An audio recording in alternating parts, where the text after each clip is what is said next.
When I was still a boy, before they cut my balls off with a hot knife, I traveled with a group of actors through the free cities. They taught me that each man has a role to play. The same is true at court.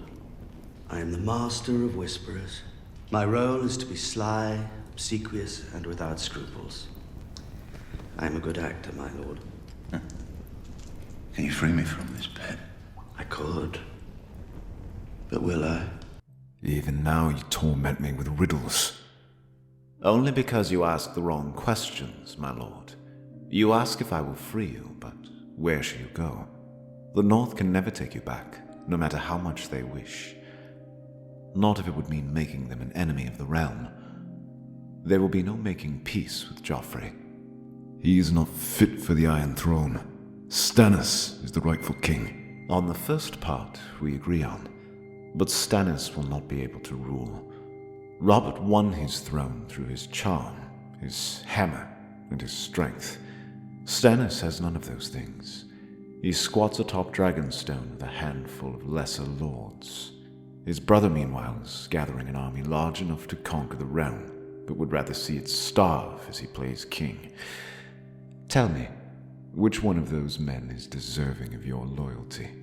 It is not about loyalty. It is about right and honor. Right? Honor? Was it right or honorable for Robert to cave the chest in of Prince Rhaegar and then chase his family across the narrow sea?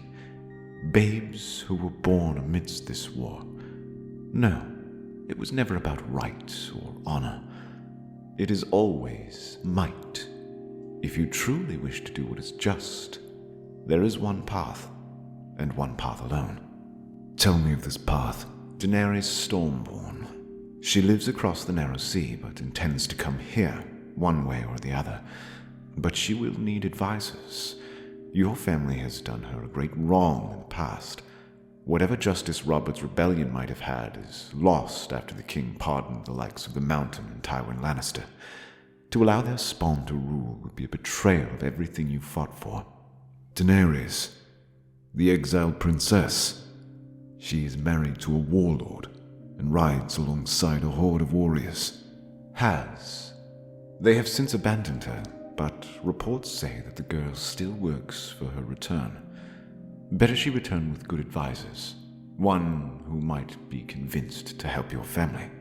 Ned looks up at the eunuch for a long moment, unsure how to react, but he understands the deal simply enough. To agree to these terms is to walk away a free man, to have a chance to save his children. He takes his hand and rises to his feet. Ned and Varys walk out of the cell without another word, without resistance. Before Ned realizes it, he is traveling eastward on a ship to Essos. They land on Pentos, where Ned sees a familiar face, Sir Barristan Selmy. The old knight is surprised to see Ned there, but once Ilario Morpantis explains their plans for Daenerys, the two agree to work together. Unfortunately, Daenerys is in a far worse position than they realized. After the king of Khal Drogo, his army has splintered, leaving her with only a handful of followers, and the queen wanders off into the Red Wastes. For a moment, the group worries that she may fall victim to the heat of the desert. However, reports soon circulate that she has appeared in Qarth. But even more remarkable is that she is now accompanied by a trio of baby dragons. The news sends them hurrying to the great trader city to join forces with her as she tries to gain allies. Before Ned leaves, though, he pens a letter to his family, assuring that he is okay and that the Lannisters no longer have him under their control. It is a shocking development, and Varys ensures it reaches Robb.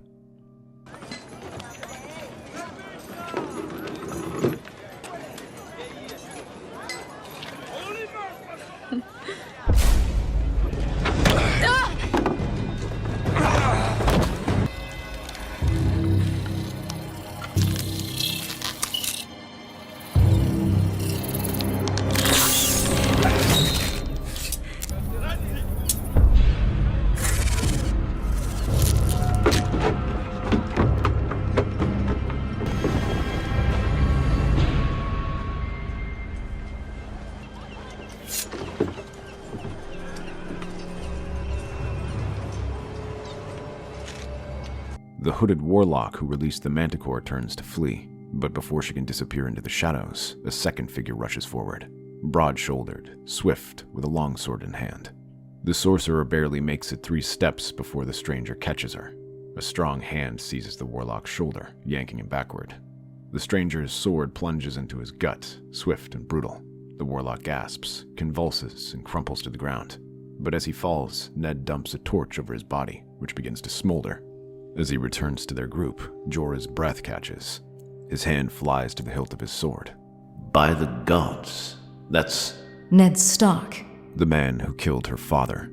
Kill him. Rakaro and Ago do not hesitate. Blades whisper from their scabbards, surrounding the stranger in an instant. He meets Daenerys' furious gaze with solemn gray eyes, like a coming storm. You would kill the man who just saved your life? Surely whatever wrongs you believe this man has done, saving your life would warrant him a stay of execution. Very well. I will let him beg. Ned does not reach for his sword. He does not beg. I am no Lannister. My father fought beside your father in wars. I only rebelled because of what was being done to my family. Surely you cannot begrudge me of that. He killed my father. That was Tywin Lannister, as were the murders of Rhaegar's children. Ned declared it as the act of cruelty and barbarity it was. I only know that if this man wanted you dead, you would be. Believe me, he's had adequate opportunity to do it. And who are you to speak of these matters, old man? Sir Barristan the Bold of the Kingsguard. Unlike you, sir, I served the Targaryens faithfully until the end. Make no mistake, I recall which side of the trident you fought for. The weight of the moment presses down on her. Daenerys studies the old knight, then Ned Stark, standing unarmed, waiting for her judgment. He saved her. That much is undeniable. Why? Why would you do this? Because I know what happens when kings fall to madness. And I will not see another throne consumed by fire and blood. Not while the realm bleeds now, and my people suffer. Lower your weapons. I do not trust you, but I will listen to your words.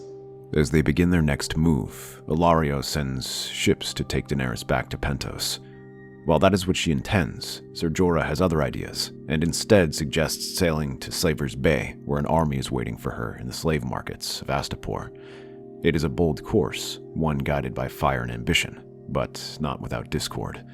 Naturally, Ser Barristan and Ned are horrified at this news. Slavery is an abomination in Westeros, and Ned makes his voice heard. He talks about the cruelties they must inflict on people to turn them into soldiers, which Ser Jorah boasts. To use them would be to consent to its practice. He levels a sharp look at the Bear Knight, reminding them that Jorah was exiled for the practice of slavery. Only then does he remind her that Westeros will not look kindly to slaves under her employ. Ned even goes as far as to say he will not lead such troops. Despite that, Daenerys insists she will go.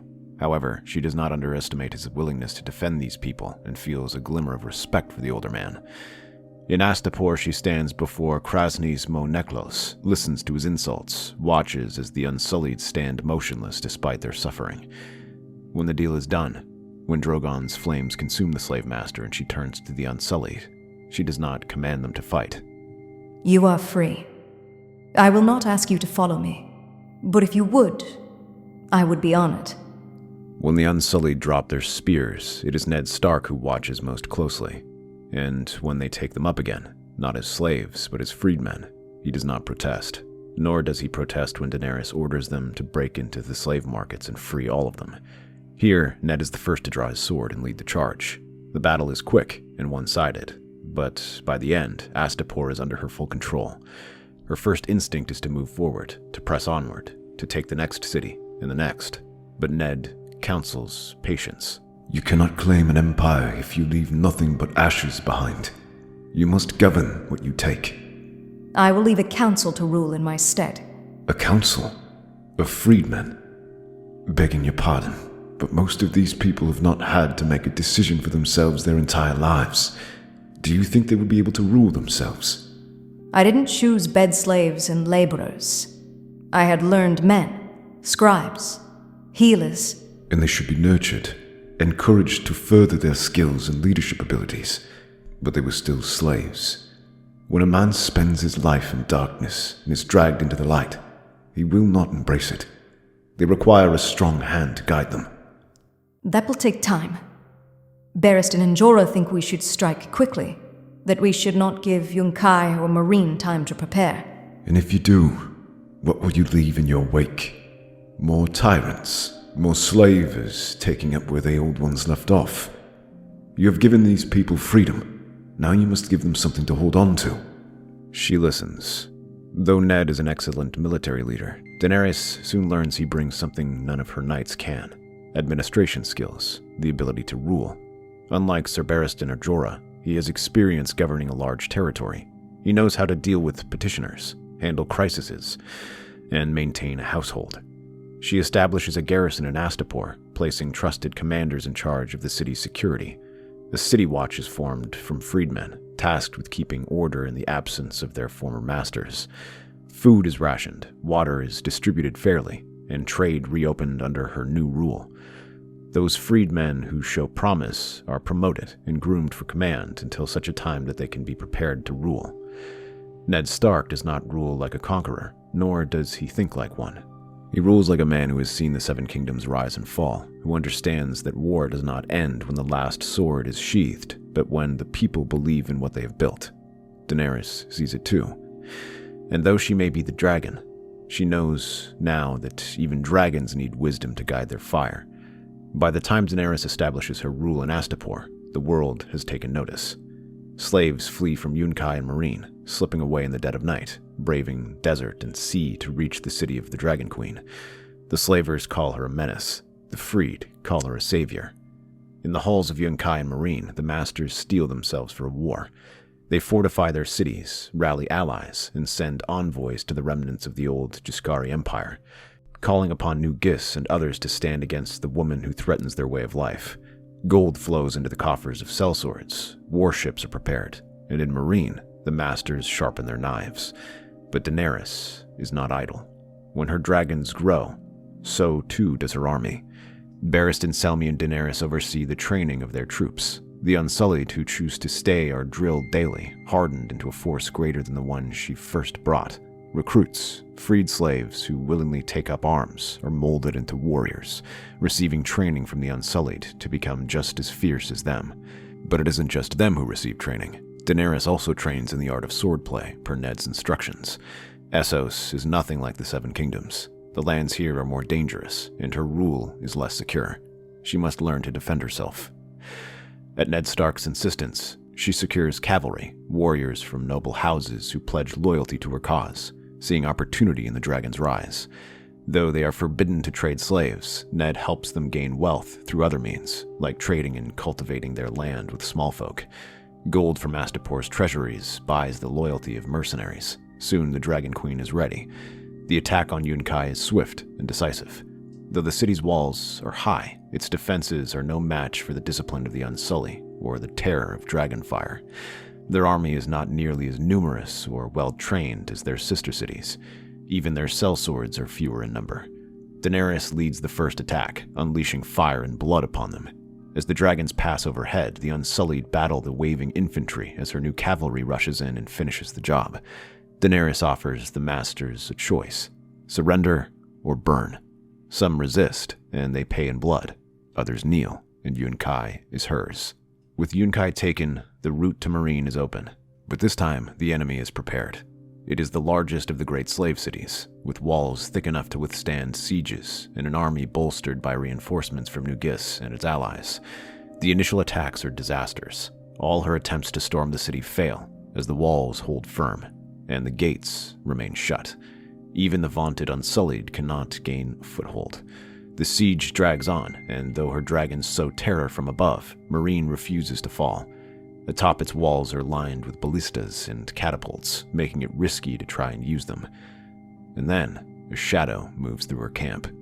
The night air is cool when Varys steps into the candlelit tent. He's been with the army for some time, studying Daenerys' progress, and is impressed with what he sees. Ned Stark proved to be an able advisor, and now she stands on the verge of total conquest. You were in King's Landing. I had assumed you remained there. My little birds fly far, my lord, and they have much to say. If you have words, Spider, speak them. Marine is well fortified. Your siege could last months, even years. You need a decisive victory, but such a path is not through fire and blood, but marriage. Explain. Varys steps closer. There is another of your blood, Aegon Targaryen, son of your late brother Rhaegar, rightful heir to the Iron Throne. Aegon is dead. I saw it myself. Is he? Or was he smuggled out of King's Landing on the night of your family's downfall? Raised in secret, hidden from the usurper's wrath? You claim this boy is my nephew, and you suggest I wed him. What does he have to offer? You have walked a difficult path, Your Grace, but your nephew has had one of full hardship as well, and emerged a fine king. He was raised by the Golden Company, trained to reconquer Westeros. Marry him, and you shall have his sellswords. As Daenerys and her advisors convene to discuss this idea, Ned sits in the corner, looking over them, and then shakes his head. Finally, he begins to speak. A marriage of convenience may seem like an easy solution, but this is a trap as often as it is a tool. You may gain the Golden Company, but what will he ask in return? There are worse ways to die than on the battlefield. A marriage to the wrong person can kill you more surely than any sword. And you think this Aegon would be my death? Sometimes a husband is more dangerous than an enemy. Robert made that same mistake long ago. I will not allow that to happen to someone else. Robert Baratheon was a drunken brute who stole my father's throne. I can assure you I will not make the mistakes he did. Watch your tongue, girl. You will not speak of him like that. You imagine him as some monster, just as you do me. But I knew him better than anyone. He was my friend. Your friend was a usurper. And you think we fought because we hated your family? That we woke up one morning and decided to kill Targaryens for sport? No. We fought because we were wronged. Because your father burned my father and my brother alive. Because Rhaegar took Lyanna. Because he would have taken our heads too, for the sin of being related to them. You were wronged, child. But so was I. I chose to look past that and judge someone for who they are, not where they came from. If you cannot do that, then you are no better than any of these slavers. For a long moment, they stare at one another. Ice and fire. Then, Ned turns sharply and strides for the exit. If this is the path you choose, then I have no place here. With that, he's gone. I have only seen him so fervent once, Your Grace, when Robert called for your death. The morning sun is barely rising when Daenerys finds him. Ned Stark sits alone at the edge of camp. His sword rests against his knee, but his hands are still, his gaze lost in trouble. Sir Barristan spoke to me at length about Robert after you left. I should not have spoken ill of your friend. I have spent my life hating the man who overthrew my family, but perhaps I never truly understood why they did it. It would have been easier if you had sharp teeth and glowing red eyes. Hatred is an easy thing to carry. Letting go of it is much harder. This still leaves us with this problem. What do we do? I have advised caution for the longest time. But this time, perhaps we should do what Robert would do. Something mad and incredibly stupid. That night, Ned writes in secret. To the north, to those who still remember. He writes of what he has seen, of what Daenerys has built, of what she could be. All this time he has kept close contact with his homeland, keeping up to date on what's happening. After his letter reached Robb, he made peace with Lord Tywin, trading Sansa for Jaime, all for the sake of buying time and keeping the North from bleeding out. Since then, the South has been taken over by the Tyrells. After Tywin defeated Stannis and Renly, they allied with the Tyrells, but Cersei's instability drove a wedge between them. Now the Roses have claimed the Iron Throne after Margaery married Joffrey, then Tommen. The letters are sealed and sent. For days, the siege is quiet. The banners of House Targaryen hang over the encampment, fluttering in the hot, humid winds of Slaver's Bay. They wait, but no major action is taken, intent on wearing the defenders down. It lasts for weeks until the silence of the siege is shattered in the dead of night as the Manderley fleet arrives. Ships bearing the merman smash into Marine's harbor. Arrows rain down upon the slaver fleet. The defenders scramble to respond, but the Northerners are ruthless. Their warships, larger and heavier, break through the blockade with a brutal force. Smaller longships zip through them and board the warship. The slaver vessels burn, their sailors thrown into the sea, their defenses crumbling in the chaos. On the shore, Daenerys watches from atop her silver mare alongside Ned and Sir Barristan as they signal the attack. The Unsullied charge, bearing the siege ladders, while sellswords and freedmen roll a massive siege tower forward. The battle is swift and merciless as the defenders of Meereen fall back behind their walls. But the pressure is too much. The Targaryen army, bolstered by ships and siege weapons, break through the outer defenses by dawn. By sunset, Meereen belongs to Daenerys Stormborn.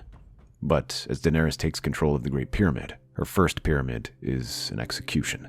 Varys, the eunuch, is found skulking in the camp and dragged before her. I have always served House Targaryen. You must know that everything I have done, every whisper, every lie, was for the good of the realm. And was it for the good of the realm when you voted to kill her when she was with child? That was a different time. I did what I thought was necessary. Necessary? The wine cellar. That was you. And yet you are here because I chose to protect you. I had made sure that someone was informed. You protected nothing. You played the game, as you always have. Your Grace, people like him see ruling as a game. But it is the lives of people he plays with. I agree. Bring me a sword. Sir Barristan hands her a blade. Without hesitation, she steps forward, looking Varys in the eye. You were right about one thing. The Game of Thrones is dangerous. Varys' mouth opens, to beg, to argue, but it is too late. The sword slices cleanly through his neck. His body slumps forward, lifeless, as his head rolls onto the marble floor. Justice. But not all is well in the north. Despite their success, there are troubling rumors in the wall about creatures such as White Walkers and Whites appearing. While these were initially brushed off as simple rumors, the evidence continues to grow, especially as the wildlings daringly attempt to cross the wall, being barely beaten back by Robb Stark. However, the survivors only confirm these rumors. These reports only grow as the Targaryen fleet sails north, taking their ships which transport her army. But even with that threat, a more immediate concern presses them: the Tyrells atop the Iron Throne. They will not take kindly to Daenerys' appearance, nor her army, as it can challenge their claims. However, the Northmen, Unsullied, and their armies all vow to fight before her. Their promise heartens her, but Daenerys sees the worry in Ned and decides to go down a different path, and instead makes a daring proposal: to join their houses together in a marriage pact. When she arrives at King's Landing, the Tyrells are not as secure as it seems, as Margaery just survived a trial with the Faith Militant and barely had her innocence declared. But when they reach the Red Keep, it is not Mace Tyrell who greets them. It is Olenna.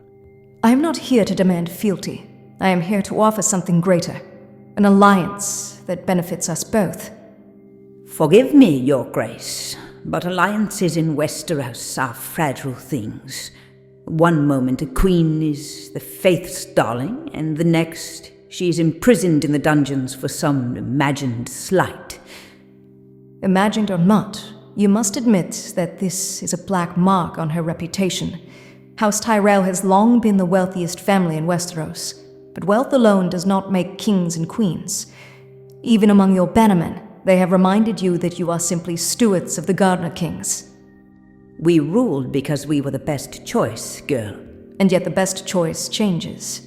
I am the blood of dragons, and many will rally to my side as the North has, especially as I am still unmarried. But that would result in bloodshed, long and costly bloodshed, which can be avoided. And how exactly would such a marriage help House Tyrell? Her tone is measured, thoughtful. Your sister Margaery was never truly given her chance to rule. She was forced into marriage after marriage, used as a pawn. Tommen is a boy, and will not be of marriageable age for some time. Much can change there. Marrying into my house legitimizes your rule in a way the Reach has never known. Immediately. The silence stretches. Daenerys presses forward. Then I suppose the only question is which of my grandsons you want. Garland or Willis? Negotiations begin, and terms are exchanged. What role should Margaery play? how shall succession happen due to Daenerys' infertility, and more importantly, how the Reach shall help the North. In contrast, Hardhome is thick with dread. Thousands of wildlings huddle together, their campfires flickering weakly against the encroaching darkness. They whisper of White Walkers moving beyond the cliffs. Then, as if on cue, the cold deepens. A terrible chill creeps through the air, and fires sputter and die. The wind shifts, carrying with it an eerie sound, a distant, high-pitched screech. The ice scraping against ice. Shades of ice and death step from the fog in perfect silence. The White Walkers move with unnatural grace, their eyes burning with cold fire. Beneath them, countless whites surge forward. The wildlings scramble, some charging forward with desperate cries, others fleeing into the hills, but there is no escape. A lone figure steps forward, taller than the rest, wrapped in a cloak of darkness and ice. The Night King raises one hand, and the battle stops. Those who try to run collapse, ice spreading through their veins before they hit the ground. The Night King does not speak. He does not need to. The shadows swirl around him, and suddenly the whites begin dragging the living forward, their blades flashing as they butcher them across the ground. One by one, their lives are fed to the darkness. The snow drinks deep, staining red. The magic that binds the wall, that holds back the dead, trembles. The slaughter continues, an offering to the cold, to the long night. And then, far to the south, the wall cracks. A sound like a mountain splitting apart thunders through the north. Ice crumbles, a deep, unnatural groan echoes for miles. Then, with a final, shattering roar, the wall's magic fades. And then they come, a tidal wave of the dead, risen from all across the lands beyond the wall. Man, beast, and more come surging forward, the chill of death riding behind them. Men of the Night's Watch fight hard, fighting through the waves of their armies. With Daenerys in the south, it falls upon Ned Stark to defend his home. After years away, he is determined to make up for lost time. He stands at the top of the wall with Jon Snow, their blades whirling around as they hack through the whites that come their way. Pots of wildfire are pushed off the edge, turning the dead into living torches. But as the flames spread, they begin to lick the gates. Jon hurries to defend the tunnels, piling barricades and boulders to halt their advance. But then the gates rock inward as something smashes against it. He grabs his sword and watches as a massive hand shoves the gate open and a giant comes barreling through. Jon hurls a pot of wildfire at it, but though it slows down and roars, the giant does not stop. Its club sweeps back and forth, throwing men aside before smashing it down towards him, who barely scrambles out of the way. He rushes forward and drives his sword into its thigh, but even this does not bring it down, and Jon must leave the tunnel. As the giant follows after it, though, a shadow appears overhead, and Ned leaps down from one of the roofs and drives his sword into its head. As the giant falls, Ned shouts for Grey Worm, and is unsullied to advance forward in a phalanx to block the tunnels as freedmen work to restore the gate. For the moment, the wall holds, but this is just the beginning, as for the next 8 days, the fighting goes back and forth, leaving the dead littering the ground. By then, the Night's Watch has been reduced to only a fraction of its strength, and the defenders have exhausted their strengthened weapons. When the dead come again, the gates buckle, and the wall begins to slip from their grasp. Ned and Jon try desperately to rally their soldiers, and then the dragons come. From the sky, Daenerys arrives on Drogon, having ridden ahead of the main army. Dragonfire burns across the icy grounds, bringing back the heat and driving the attacking force back. As she circles around, the two rally their forces and order a hasty retreat. While the Night's Watch and the allied armies retreat, Daenerys flies across the wall and unleashes a burst of fire, burning through large portions of the wall and sending chunks of ice raining down on the whites, blocking their path and slowing their advance. This opens their path to escape to Winterfell. The horns of Winterfell scream into the night as the army regroups there. The cold is unnatural, far beyond any winter the North has ever known. Frost clings to the stones of the ancient castle. They surge forward like an unrelenting tide, thousands upon thousands of whites, their hollow eyes glowing blue. Daenerys stands atop the battlements, her silver hair whipping in the wind. Beside her, Jon Snow grips the hilt of Longclaw.